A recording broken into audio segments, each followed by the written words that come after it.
Today's lesson is on capitalism and communism. These are two really important concepts to make sure you understand before we can really get into talking about what the Cold War is. The Cold War was really an ideological war between the United States and the Soviet Union.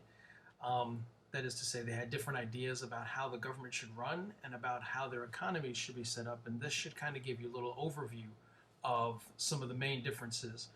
And maybe it'll also dispel some of the myths that we are hearing these days in the news about communism, capitalism, and even socialism. Right, so let's go ahead and get started with that. The main takeaway from this, when you're all said and done, is to make sure you understand the differences between communism and capitalism. Right? That's our guiding question today. What are the differences between communism and capitalism? So when we're all said and done, that is what you need to know. Okay. All right, so first we have to take ourselves way back to Unit 3. Unit 3 was when we talked about the Second Industrial Revolution, populism, working conditions in the factories, all those things that we discussed, and we really seemed to have a really good idea about how workers were being treated unfairly at the time. And in part, this was because of the way the United States government viewed the economy. The government took a hands-off approach. The word for that was laissez-faire economics, or laissez-faire capitalism, from the French meaning hands-off. So they just let businesses take care of things the way they saw it best, and they felt that the market would be able to best fix any problems that might have existed. What happens, however, is these businesses will sometimes get their interests crossed with government, and when the big business and the government really get mixed, then the government starts to look the other way, pass policies that favor business over labor, and the result is these poor working conditions that the workers suffered in these factories. Okay, here are some pictures that you may remember from our lesson back in the first semester. Just to give you a refresher, these visual refreshers of what we talked about and what it kind of looked like and some of the problems. The third one there is that political cartoon of working at the Pullman factory, and some of the things we looked at there. So refresh your memory about those kinds of things, and what do these pictures, what does this cartoon really make you think about when it comes to work and what kind of situation the workers were in the workplace?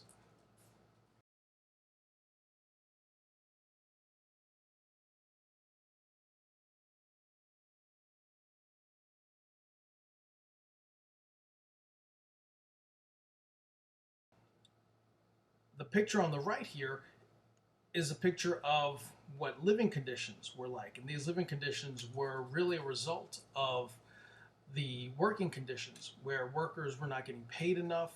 And the result was they didn't have enough money to really benefit themselves, to find and have proper accommodations and lodging. And so they lived in these tenement buildings. And these tenement buildings were really overcrowded. It was before a time when there were safety protocols for sanitation. And so workers in factories lived in these really bad conditions. And when they left work, they really didn't have some place that they were glad to go home to. And oftentimes these really bad conditions led to the spread of disease really quickly, or if there was a fire, that would spread really quickly. And things were definitely off the rails when it came to how workers were treated and any protections that they might have had. Okay. And so one of the things that started to happen was the workers started to stick together and stand up for each other. Prior to that, workers were in a situation where they were competing with each other, where each worker was trying to get a job for the day. A lot of times factory workers were not contracted workers. They would show up at the factory every day, and the foreman would handpick a certain number of people for the day and come back tomorrow, and there's no guarantee that you're going to be picked tomorrow. And so every day they went to work and they were really competing with each other for the jobs. Eventually the workers didn't see themselves as competition and started speaking up for themselves. And when they worked together, they realized that together they had power to perhaps incite change. These were ideas that came about actually from Europe. Ideas put forth by Karl Marx and Friedrich Engels, and what would eventually be called the Communist Manifesto. But the idea that the workers would unite together and through their collective work could get the changes that they need. Marx and Engels went so far as to say that if they didn't get the changes that they needed, that the workers would overthrow the factories, they would overthrow the government, and then that would lead to a whole nother new situation, which is the type of situation that the United States government and the big businesses were definitely opposed to. And this is where we start getting to that question of communism versus socialism. Okay? Socialism is a situation where the workers work together, and through their government, they will control the factors of production in such a way that everyone receives the benefits.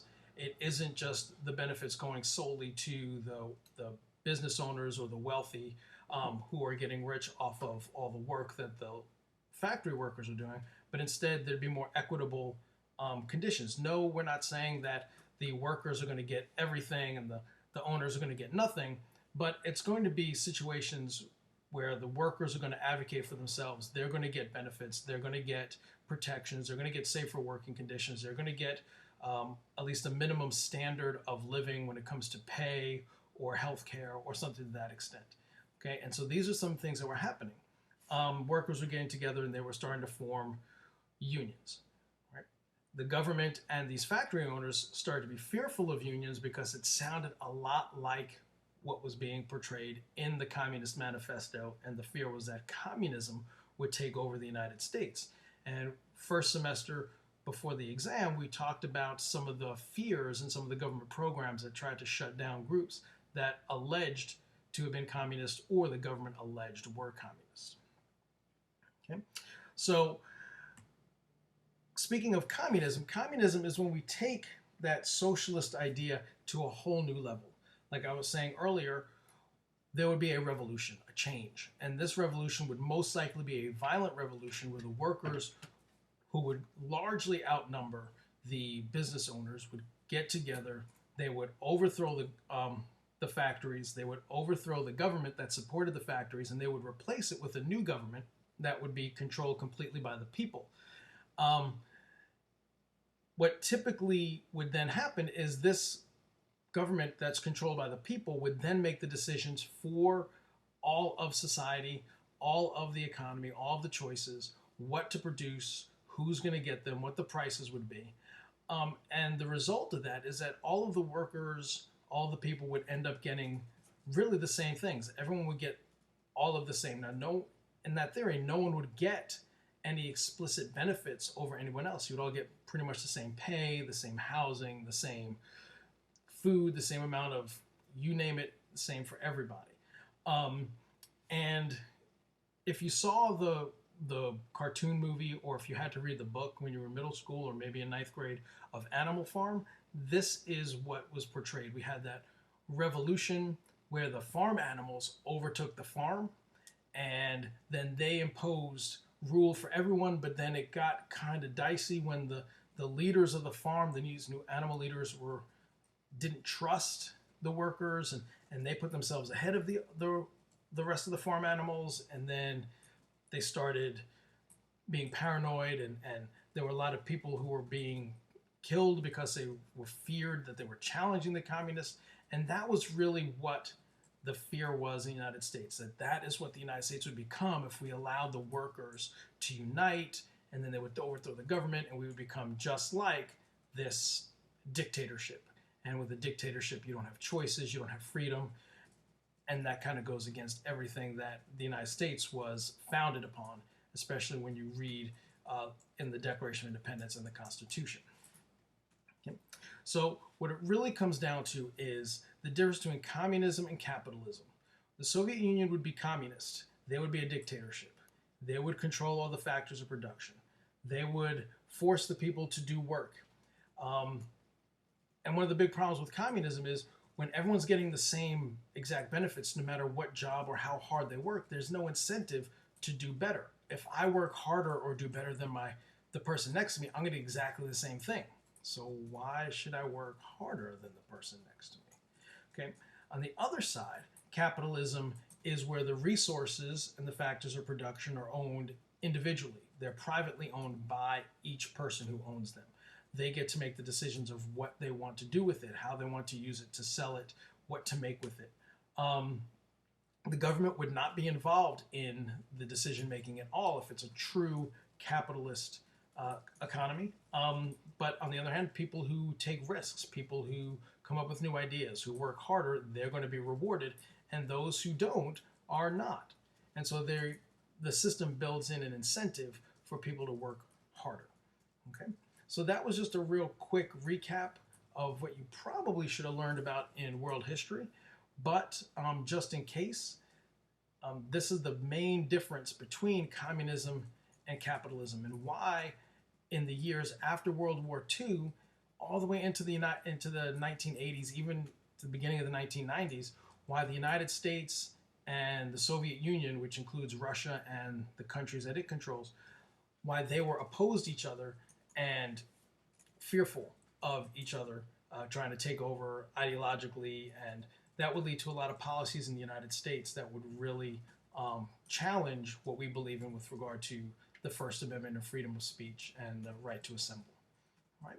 So that was just a real quick video, quick recap on communism and capitalism. If you have any questions about that, please feel free to send some comments or questions in Edsby about the video, and I will get back to those questions as quickly as I can. All right. Thanks for listening. Have a good day.